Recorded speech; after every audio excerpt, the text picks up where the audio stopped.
하나님 말씀 느헤미야 9장 1절에서 5절 739쪽입니다. 느헤미야 9장 1절에서 5절까지 말씀 교독하겠습니다. 오늘은 12월 7일 토요일 아침입니다.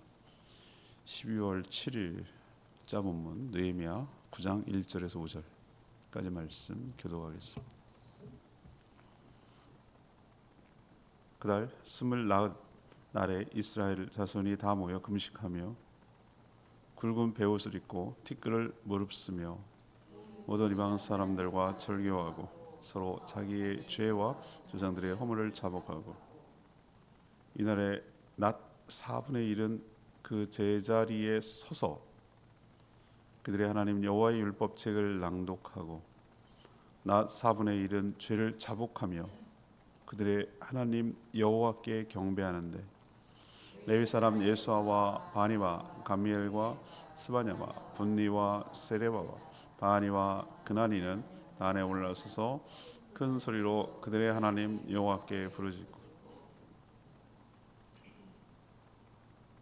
또 레위 사람 예수아와 감미엘과 바니와 하삼느야와 세레바와 호디야와 스바냐와 부다히야는 이르기를 너희 우리는 마땅히 일어나 영원부터 영원까지 계신 너희 하나님 여호와를 송축할지어다. 주여 주의 영화로운 이름을 송축하올 것은 주의 이름이 존귀하여 모든 송축이나 찬양에서 뛰어남이니이다. 아멘.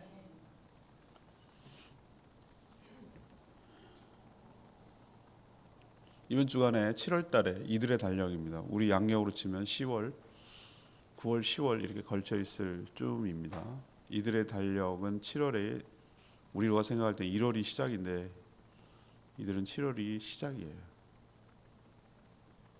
7월 달에 많은 일이 이들에게 있어서 나팔절로 시작되는 절기도 그렇고 그 다음 날 말씀 대속제일 그리고 15일 날은 8일 동안 초막절을 잘 마쳤어요. 모든 종교 절기, 신앙의 절기가 끝난 거죠. 근데 오늘 7월 1절에 보면 24일이에요. 7월 24일. 그럼 15일부터 8일 동안 진행되면은 더해보세요. 8에서 7을 더하면 얼마죠? 15일부터 8을 더하면 23이죠. 그죠? 근데 그날 뭘 했냐면 끝난 게 아니었어요. 그 다음날 24일 날 다 모여서 금식하며 베옷을 입고 티끌을 뒤집어 쓰고 회개 운동이 시작이 된 겁니다. 모든 이방 사람들과 절교하며 자신과 조상의 죄를 자복하기 시작했어요. 낮의 4분의 1 시간적으로 계산하면 평균 3시간 정도 됩니다. 3시간 제자리에 서서 여러분 1시간 제자리에 서 있으려면 서 있겠어요? 서 있는 게 진짜 힘듭니다. 잘 움직이는 게 훨씬 더 편해요. 아침 조회 쓰다가 쓰러진 애들도 있었어요. 옛날에. 제자리에 서 있다? 이거 보통 벌이 아닐 수도 있어요. 근데 제자리에 서서 말씀을 낭독하는 걸 들었어요. 보통 이 자체가 자복하고 회개하는 모습이라고 저는 보죠. 또 3시간은 회개하며 하나님을 경배하는 시간을 가졌어요. 낮을 그렇게 다 보낸 거예요. 여기도 단 위에서 회개를 이끌 레위 사람들이 있었어요. 그냥 중구난방으로 대중이 움직이는 게 아니고 이끌어가는 리더들이 있었어요. 이들은 큰 소리로 중보기도 했고 또한 하나님을 송축하는 모습을 보였습니다. 오늘 질문은 회개는 어떻게 해야 되는가? 회개는 어떻게 해야 하는가? 이게 오늘 질문이에요. 첫 번째는 자신의 모든 것을 내려놓아야 한다. 자신의 모든 것을 내려놓아야 회개가 시작이 된다. 백성들은 7월 1일 나팔절의 말씀 낭독과 설명을 통해 큰 은혜를 경험했어요. 지도자들은 그 다음 날 말씀을 사모해서 더 말씀을 배우고 싶은 마음에 에스라를 찾아갔고 그 과정에서 하나님께서 명령하기를 7월 달 3대 절기 중에 하나인 초막절을 지켜야 된다라는 것을 알게 된 거예요. 그래서 7월 15일부터 8일 동안 성대하게 은혜롭게 초막을 짓고 성회를 마치고 잘 끝났어요. 근데 그게 끝이 아니었어요. 자기가 제어가 안 돼. 그 영적인 뭐랄까 흥분이랄까 영적인 고조 상태는 계속 성령께서 그들을 사로잡아가는 거예요. 집단적으로. 부흥은 계속 이어지고 확산되어 나가고 있다는 것을 오늘 말씀을 봐요. 걷잡을 수가 없어요. 항상 기독교 역사를 보면은 제어가 안 돼요. 들불처럼 쫙 퍼져나가는 놀라운 역사가 결실을 맺을 때까지 하나님께서 이끌어 가시는 것을 볼 수 있어요. 24일 8에다가 15에다가 8을 더하면 23이라고 그랬죠, 여러분들. 그죠? 그런데 24일 날 또 모였어요. 오늘 1절에 보면 숨을 낳을 날에 그랬잖아요. 24일. 이번에 왜 모였을까? 모일 이유가 없는 거예요. 특별한 날도 아니에요. 자, 7월 달 한번 생각해 보세요. 7월 1일 그런 일이 있었고 또 초막절을 준비하느라고 막 나뭇가지 하고 설치하고 이러거느라고 시간 보냈고 8일 동안 부흥 집회 했고 그래서 23일 에서 그러면은 뭐 먹고 살아요? 일도 하고 뭐 추수고 가을 거지도 하고 그때가 9월 10월이라고 그랬잖아요. 또 모였어요.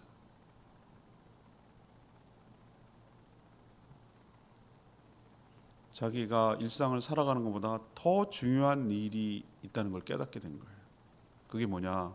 하나님 앞에 자신이 그리고 조상들이 잘못한 것 이게 문제라는 이 문제가 해결되지 않고는 우리가 일상을 살아갈 수 없다는 너무너무 마음이 그 갈급함이 있는 거예요. 그래서 하나님 앞에 서서 자복하고 회개하는 것이 일상을 살아가는 것보다 무엇보다 우선되고 중요하다는 것을 이들은 자각하고 깨달은 것이죠. 그들은 모여서 식사도 안 하고 금식했어요. 베옷을 입고 티끌을 뒤집어 쓰고 회개하기 시작했어요. 전형적인 이스라엘 백성들이 회개할 때의 그 모습이에요. 복장을 갈아입고 일상적인 복장이 아니잖아요. 음식도 안 먹고 티끌을 뒤집어 쓰고 내가 티끌입니다. 하나님 난 먼지 같은 존재입니다. 티끌을 왜 뒤집어 쓸까? 내가 이렇게 죄가 많습니다. 더덕더덕 붙어 있는 어떻게 할 수가 없는 죄가 내 삶 가운데 붙어 있습니다. 베옷을 왜 입을까? 내가 얼마나 그동안 더 욕망으로 살아왔는지를 하고 죽음의 복장이 사람이 죽었을 때 하는 복장이 베옷이죠. 그때 그 옷 나는 죽을 존재입니다. 나는 보잘것없는 존재입니다. 나의 허물과 죄악은 티끌처럼 많습니다. 저는 원래 존재가 티끌이었습니다. 흙 같은 존재입니다. 라는 여러 가지 의미. 저는 지금 먹는 삶의 욕망과 생명에 대한 욕망보다 하나님 앞에 이것처럼 절박하게 하나님 앞에 곡기를 끊으며 생명 연장을 끊으며 하나님 앞에 겸손하게 나아갑니다. 하나님만이 나의 생명의 주체가 되십니다.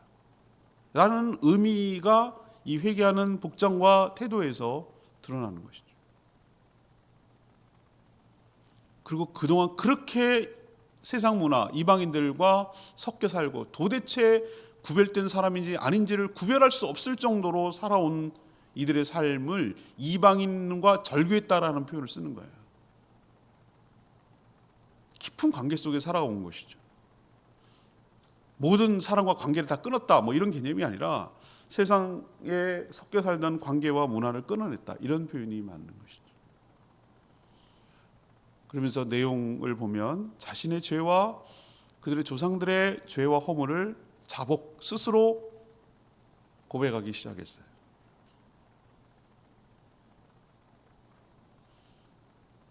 왜 조상들은 얘기하죠?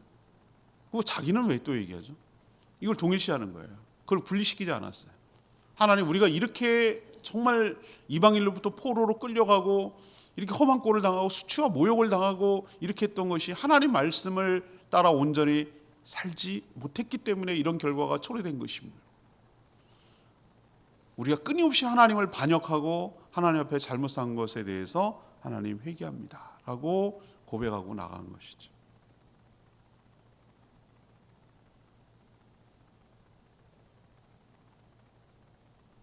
이런 것 모든 것을 갖추는 것 그 자체가 회개는 아닙니다. 복장을 갖췄다고 회개는 아닙니다. 금식했다고 회개는 아닙니다. 제일 중요한 회개의 핵심은 자복에 있습니다. 자복. 어그리, 동의하는 거죠. 하나님이 죄라고 한 것에 대해서 시인하고 인정하고 고백하고 동의하는 것을 자복 스스로 고백하는 것이죠. 무엇이 내가 잘못했는가? 무엇이 하나님 앞에 잘못인가? 그것을 고백하는데 자신의 모든 것들을 내려놓는 거예요. 일상을 내려놓고 생계를 내려놓고 모든 복장을 내려놓고 먹는 것을 내려놓고 모든 것을 내려놓고 겸손하게 티끌처럼 하나님 앞에 정직하고 겸손한 태도로 나아가 자신의 죄를 시인하고 고백할 때 이것이 진정한 회개이고 진정으로 회개하는 가운데 하나님의 은혜가 쏟아 부어지게 될 줄 믿습니다.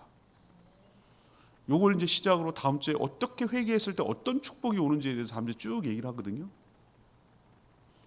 당연히 다음 주 15일 날 주일 설교는 그 얘기가 되겠죠. 그게 주가 되니까.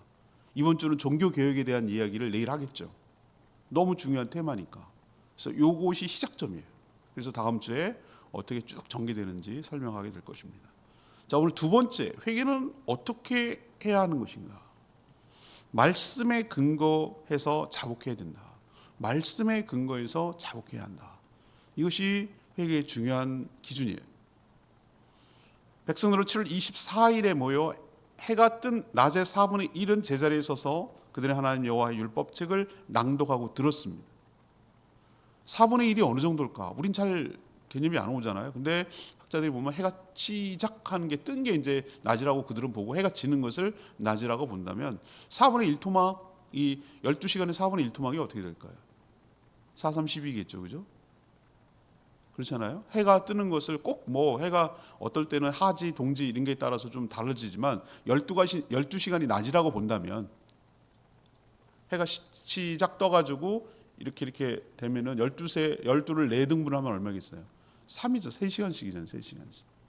그러니까 3시간씩 이렇게 했다는 얘기예요.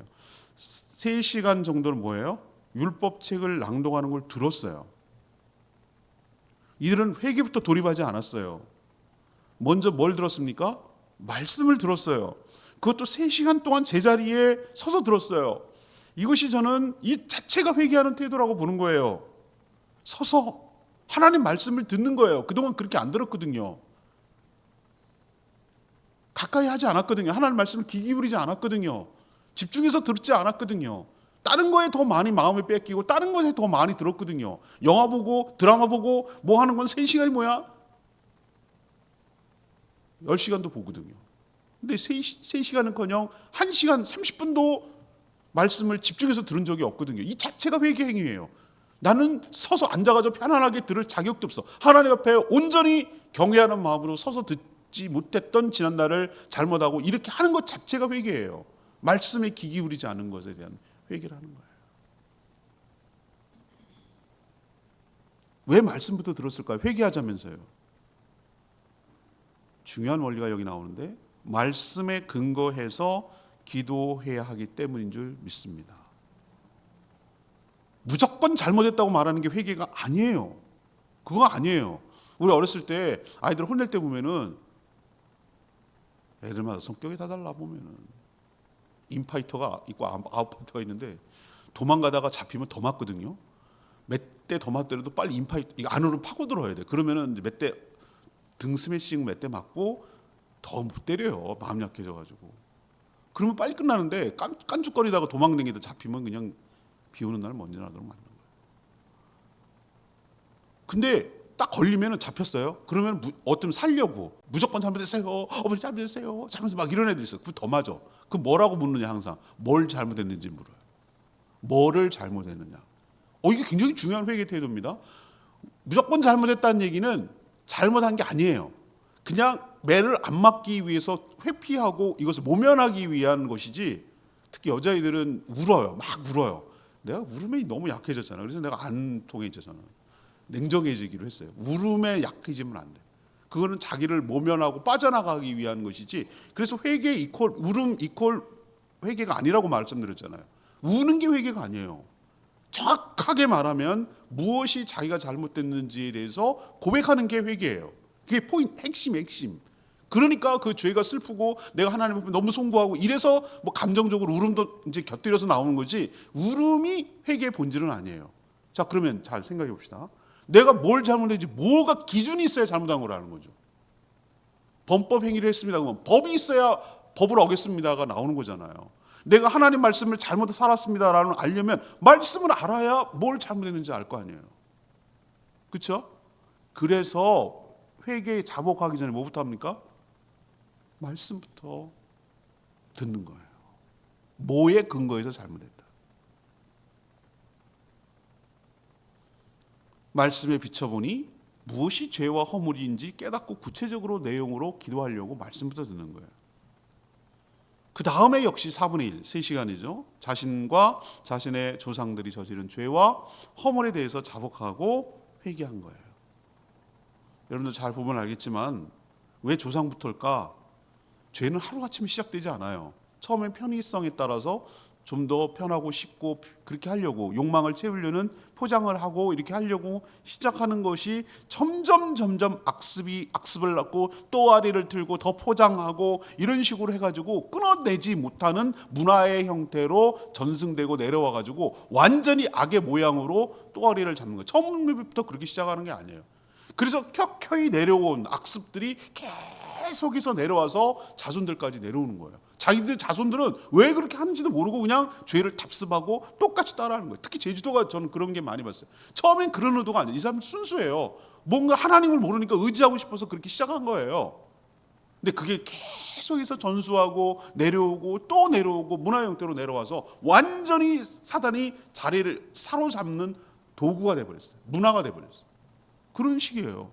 그래서 이들이 왜, 아니 내가 뭘 잘못했다고 조상들까지 잘못, 아니에요. 그게 아니에요. 위에 것부터 쭉 내려온 모든 것들을 다 회개하고 고백하고 잘못한 것을 용서해 구해야 그게 진정한 회개이지. 왜 안 되면 조상 탓 이런 얘기 하잖아요. 우리는요. 왜 우리가 조상 얘기까지 해야 되는데요, 우리 하기도 바쁜데, 이렇게 생각하는 게 아니란 말이에요. 그래서 위에서부터 쭉 내려온 자신들의 허물과 죄악에 대해서 고백하고 용서를 구하는 거예요.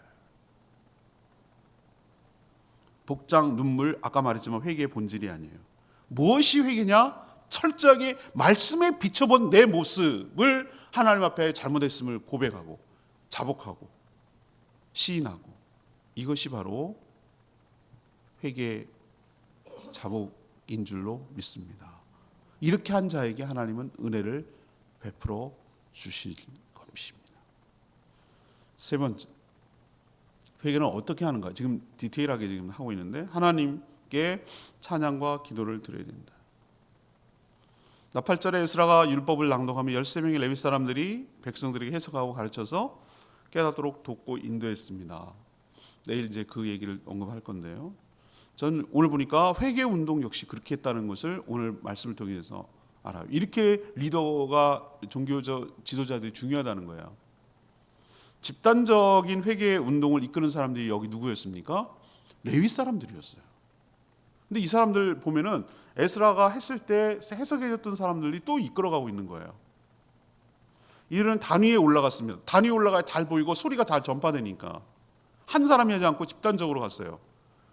참, 그 3,000년이 지나고 몇천 년이 지났는데도 불구하고 2,500년이 지나고 막 이랬는데도 어쩜 그렇게 지금의 모습과 이 모습이 비슷해요? 여러분 그거 느끼지 않으세요? 나와서 뭐 하냐면 기도 찬양해요. 향상교회 제가 가보면은 맨날 무슨 뭐 세겹줄 기도, 세겹줄 기도회, 무슨 부흥 집회 뭐 하면은 거긴 희한하게 교육자들이 찬양을 하대. 아 나도 했지 참. 쭉 나와가지고 이렇게 새벽 때 새벽에 누가 하겠어요 그거. 복장도 같이 힘들어준. 다 찬양하고 그렇게 해요. 그렇게 하고 또 기도 인도를 하잖아요.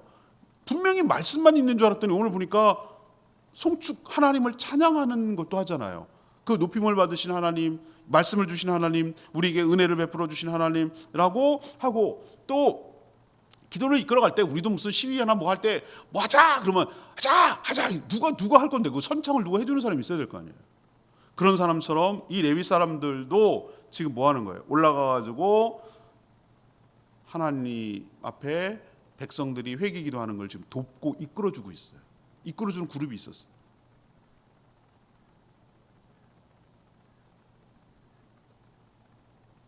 하나는 큰 소리로 부르짖어 기도함으로 기도를 이끌어가는 팀, 또 하나는 하나님을 찬양하고 송축하는 팀, 그리고 둘 다 하는 역할을 하는 레위 사람들이 있었어요.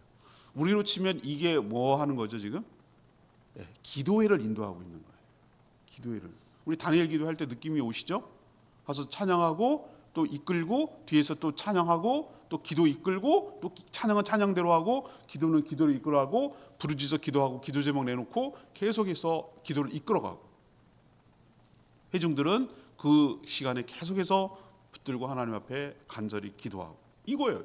그때나 지금이나 똑같아요. 하나도 그 원리가 달라지지 않았어요.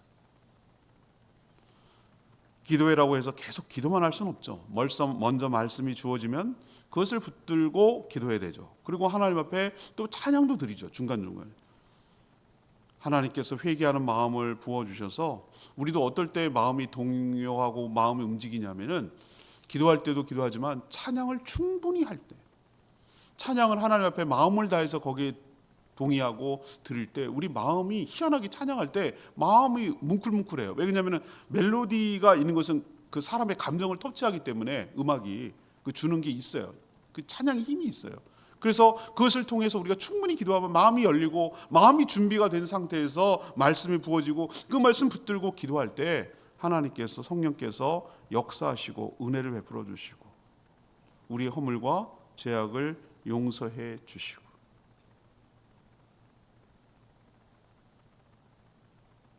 이렇게 할 수 있도록 하신 하나님, 이 마음조차 주신 하나님 앞에 감사하며 찬양을 돌리는 일을 이들이 했습니다. 이것이 바로 집단적으로 이들이 회개하는 모습을 지금 우리에게 보여주고 있는데, 우리도 역시 이런 과정과 패턴을 거치면서 하나님 앞에 온전히 회개해야 할 줄 믿습니다. 오늘 레마의 말씀이 2절 말씀이에요. 모든 이방 사람들과 절교하고 서서 자기의 죄와 조상들의 허물을 자복하고. 백성들이 그동안 얼마나 이방 사람들과 깊은 관계 속에 살았는지 알 수 있어요. 세상 사람들과 깊은 관계를 맺고 살면 당연히 영향을 받을 수밖에 없죠. 우리가 따로 살지는 않잖아요. 여러분 구별하고 분리 여러분 개념 아시죠? 분리는 완전히 따로따로 사는 거예요. 담 쌓고 사는 거예요. 담 쌓고. 우린 그렇게 살 수는 없잖아요. 믿는 사람들만 살고 안 믿는 사람 이렇게 살 수 없잖아요. 세상에 사는 사람 성도들의 삶은 뭐냐면 구별이에요. 구별. 분명히 섞여 살지만 따로 분명하게 정체성을 잃어버리지 않는 거예요. 다 콩인데 중간중간에 팥이 있어요. 팥이 아무리 콩인 척 해도 팥이 금방금방 골라낼 수 있어요. 우린 그렇게 사는 거예요. 세상에 살지만 분명히 저 사람이 믿는 사람들의 정체성을 흐트러버리지 않고 자신의 정체성을 유지하면서 분명하게 딱 따로 티가 날 정도로 그렇게 살아가는 것을 구별이라고 표현하는 거예요. 근데 이 경계가 굉장히 모호해요. 자꾸 섞여 살다 보면 나도 모르게 물들어요. 그래서 어느 날 팥이 콩처럼 돼버리면 심각해지는 거예요. 지금 그런 걸 말하는 거예요. 그걸 끊었다는 얘기죠. 어떻게 우리가 세상 사람들하고 완전히 끊고 살겠어요? 느헤미야 1장 보면 느헤미야가 자신과 자신의 조상들의 죄를 금식하며 기도했어요. 이 오기 전에 총독으로. 어쩌면 자신들의 이런 모습이 조상들이 잘못해서 생긴 것일 수도 있어요. 그런데도 불구하고 자기와 조상을 동일시해가지고 마치 조상들이 조상이 자기가 조상인 것처럼, 자기가 그 잘못을 한 것처럼 조상이 되어서 조상의 죄까지도 다 회개하는 것이죠. 그렇게 회개는 삶에서도 일어난다는 것을 우리에게 보여주고 있습니다. 우리도 끊어내야 될 것은 끊는 것이죠. 자기의 죄를 실토하는 걸로 그치는 것이 아니라 정리하는 것이죠. 잘못된 학습을 끊어내는 것이죠. 그럴 때 진정한 회개의 모습이 있게 될 줄 압니다. 오늘부터 시작해서 다음 주 내내 이것이 어떤 여파가 가져오고 이것이 어떤 축복과 은혜를 가져오는지에 대해서 오늘부터 시작해가지고 다음 주 내내 한 주 묵상하게 되겠습니다. 오늘 말씀 붙들고 기도하기 전에 471장 찬양집 471장 부르고 기도하겠습니다.